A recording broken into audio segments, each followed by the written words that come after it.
Hello, नमस्कार साथियों। एक बार फिर स्वागत है आप लोगों का मेरे इस यूट्यूब चैनल में। तो आज के इस वीडियो में हम लोग देखेंगे बिहार पुलिस एग्ज़ाम 2025 से संबंधित जीके और जीएस के कुछ महत्वपूर्ण प्रश्नों को देखेंगे साथियों। तो बिना देरी किए हुए चलते हैं आज के पहले प्रश्न की ओर। आज का पहला प्रश्न है कि हरित क्रांति निम्नलिखित में से किससे संबंधित है? तेल और बीज उत्पादन से, खाद और अनाज उत्पादन से, दूध का उत्पादन से या मछली का उत्पादन से। तो यहाँ आपसे पूछा जा रहा है कि हरित क्रांति का संबंध किससे है।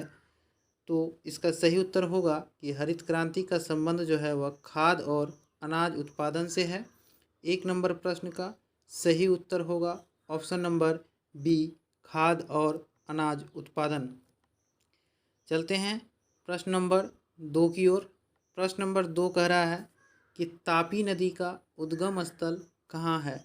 अमरकंटक, सतपुरा, मानसरोवर, झील या ब्रह्मगिरी। तो इस प्रश्न का सही उत्तर होगा साथियों कि तापी नदी का उद्गम स्थल जो है वह सतपुरा है। ऑप्शन नंबर बी इसका सही उत्तर होगा। अगला प्रश्न है प्रश्न नंबर 3।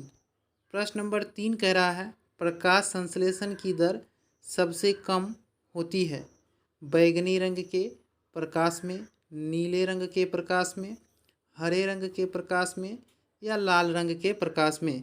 तो इस प्रश्न का सही उत्तर होगा साथियों कि प्रकाश संश्लेषण जो होता है वह सबसे कम बैगनी रंग के प्रकाश में होता है।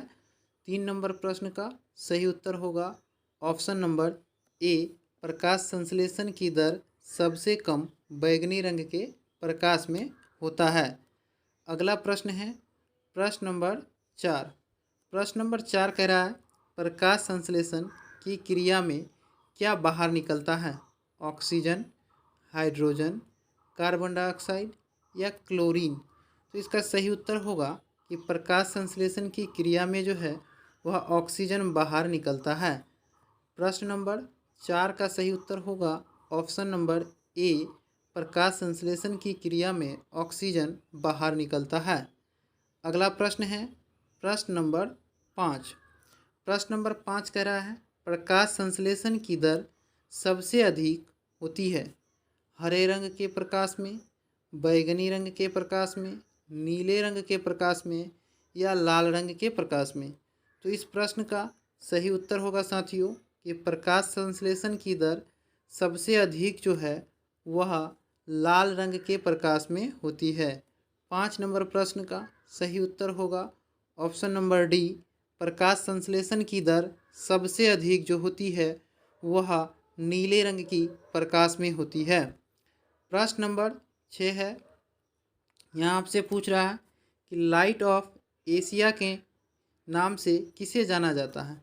गौतम बुद्ध को, महावीर स्वामी को, कृष्ण को या इनमें से कोई नहीं। तो इस प्रश्न का सही उत्तर होगा साथियों कि लाइट ऑफ एशिया जो है वह गौतम बुद्ध को कहा जाता है। गौतम बुद्ध का जन्म 563 ईसा पूर्व लुम्बिनी नेपाल में हुआ था और 483 ईसा पूर्व कुशीनगर में गौतम बुद्ध का मृत्यु हुआ था। इसे भी साथियों आप लोग याद रखेंगे। गौतम बुद्ध को ज्ञान की प्राप्ति बोध गया में हुआ था। अगला प्रश्न है प्रश्न नंबर 7। प्रश्न नंबर 7 कह रहा है बौद्ध धर्म ग्रहण करने वाली पहली महिला कौन थी? महामाया, प्रजापति गौतमी, यशोधरा या इनमें से कोई नहीं। तो साथियों आप लोग बताएंगे इसका आंसर क्या होगा कि बौद्ध धर्म ग्रहण करने वाली पहली महिला जो थी वह प्रजापति गौतमी थी। 7 नंबर प्रश्न का सही उत्तर option number B, Prajapati Gautami जो थी वह बौद्ध धर्म ग्रहण करने वाली पहली महिला थी। अगला प्रश्न है कि बांग्लादेश में ब्रह्मपुत्र नदी को किस नाम से जाना जाता है? पद्मा, मेघना, जमुना या हुगली। तो इसका सही उत्तर होगा साथियों कि बांग्लादेश में ब्रह्मपुत्र नदी को जो है साथियों जमुना के नाम से जाना जाता है। 8 नंबर प्रश्न का सही उत्तर ऑप्शन नंबर सी जमुना होगा। बांग्लादेश की जो राजधानी है साथियों वह ढाका है, इसे भी आप लोग याद रखेंगे। प्रश्न नंबर 9 है कि मोहनजोदड़ो का शाब्दिक अर्थ क्या है? ऊंचाई का टीला, जीवन का टीला, मृतकों का टीला या इनमें से कोई नहीं। तो इस प्रश्न का सही उत्तर होगा कि मोहनजोदड़ो का शाब्दिक अर्थ जो होता है वह मृतकों का टीला होता है। 9 नंबर प्रश्न का सही उत्तर होगा ऑप्शन नंबर सी मोहनजोदड़ो का शाब्दिक अर्थ मृतकों का टीला होता है। अगला प्रश्न है प्रश्न नंबर 10। प्रश्न नंबर 10 है ओडोमीटर से क्या मापा जाता है? तापमान, जल स्तर, तय की गई दूरी या समय।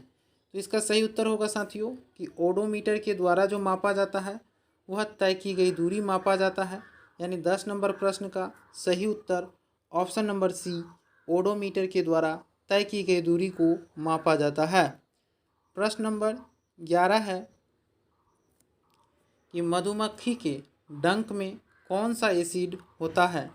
Lactic acid, formic acid, acetic acid या सिट्रिक एसिड। तो इसका सही उत्तर होगा साथियों कि मधुमक्खी के डंक में जो है फॉर्मिक एसिड यानी फॉर्मिक अम्ल होता है। ऑप्शन नंबर बी इसका सही उत्तर होगा 11 नंबर प्रश्न का। प्रश्न नंबर अगला है 12। प्रश्न नंबर 12 कह रहा है सेरीकल्चर का संबंध किससे है? रेशम कीट पालन से, मछली पालन से, कृषि से या मुर्गी पालन से। तो इसका सही उत्तर होगा कि सेरीकल्चर का संबंध जो है वह रेशम कीट पालन से है। 12 नंबर प्रश्न का सही उत्तर ऑप्शन नंबर ए रेशम कीट पालन का संबंध सेरीकल्चर से है। अगला प्रश्न है प्रश्न नंबर 13। प्रश्न नंबर 13 है दाब का एसआई मात्रक क्या होता है?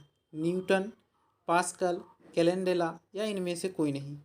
तो इसका सही उत्तर होगा कि दाब का जो एसआई मात्रक होता है वह पास्कल होता है और न्यूटन जो है वह बल का एसआई मात्रक है। इसे भी याद रखेंगे कि बल का एसआई मात्रक न्यूटन होता है और दाब का एसआई मात्रक पास्कल होता है। अगला प्रश्न है प्रश्न नंबर 14। प्रश्न नंबर 14 है निम्न में से किस शासक का काल संगमरमर का काल कहलाता है? जहांगीर, शाहजहां, औरंगजेब या इनमें से कोई नहीं। तो इसका सही उत्तर होगा कि शाहजहां के काल को संगमरमर का काल कहा जाता है। 14 नंबर प्रश्न का सही उत्तर होगा ऑप्शन नंबर बी शाहजहां। साथियों शाहजहां जो थे वो मुगल वंश का शासक था और शाहजहां ने ही ताजमहल और लाल किला को बनवाया था। इसे आप लोग ज़रूर याद रखेंगे। अगला प्रश्न है प्रश्न नंबर 15। प्रश्न नंबर 15 कह रहा है यात्री इब्न बतूता कहाँ से आया था? मोरक्को, फारस, तुर्की या मध्य एशिया। तो इसका सही उत्तर होगा कि यात्री इब्न बतूता जो है वह मोरक्को से आया था। 15 नंबर प्रश्न का सही उत्तर होगा ऑप्शन नंबर ए। साथियों बिहार पुलिस एग्ज़ाम में आप लोगों को इसी तरह के जीके और जीएस के प्रश्न को देखने में मिलेंगे। अगला प्रश्न है प्रश्न नंबर 16। प्रश्न नंबर 16 कह रहा है भारत में गुलाम वंश का संस्थापक कौन था? कुतुबुद्दीन ऐबक, इल्तुतमिश, कैकुबाद या आराम शाह। तो इसका सही उत्तर होगा कि भारत में गुलाम वंश का संस्थापक जो था वो कुतुबुद्दीन ऐबक था। 16 नंबर प्रश्न का सही उत्तर option number A Qutubuddin Aibak होगा। अगला प्रश्न है प्रश्न नंबर 17। प्रश्न नंबर 17 कह रहा है लोदी वंश का संस्थापक कौन था? इब्राहिम लोदी, सिकंदर लोदी, बलहोल लोदी या इनमें से कोई नहीं। तो इसका सही उत्तर होगा साथियों कि लोदी वंश का जो संस्थापक थे वो बलहोल लोदी थे। 17 नंबर प्रश्न का सही उत्तर होगा option number C Sikandar Lodi जो थे साथियों उन्होंने आगरा शहर को बसाया था। अगला प्रश्न है प्रश्न नंबर 18। प्रश्न नंबर 18 है साथियों कि किस ग्रह को भोर का तारा भी कहा जाता है? पृथ्वी, शनि, शुक्र या चंद्रमा। तो साथियों शुक्र ग्रह को जो है भोर का तारा और संध्या का तारा भी कहा जाता है। इसे आप लोग याद रखेंगे। हमारे सौरमंडल में कुल 8 ग्रह हैं। इनमें से सबसे बड़ा ग्रह जो है वह बृहस्पति है। इसे आप लोग याद रखेंगे।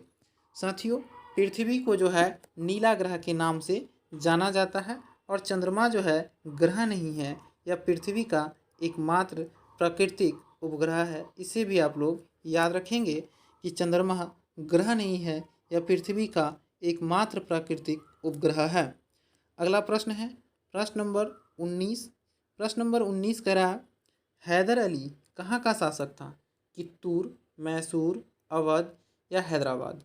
तो इसका सही उत्तर होगा कि हैदर अली जो थे साथियों वह मैसूर के शासक थे। 19 नंबर प्रश्न का सही उत्तर ऑप्शन नंबर बी होगा।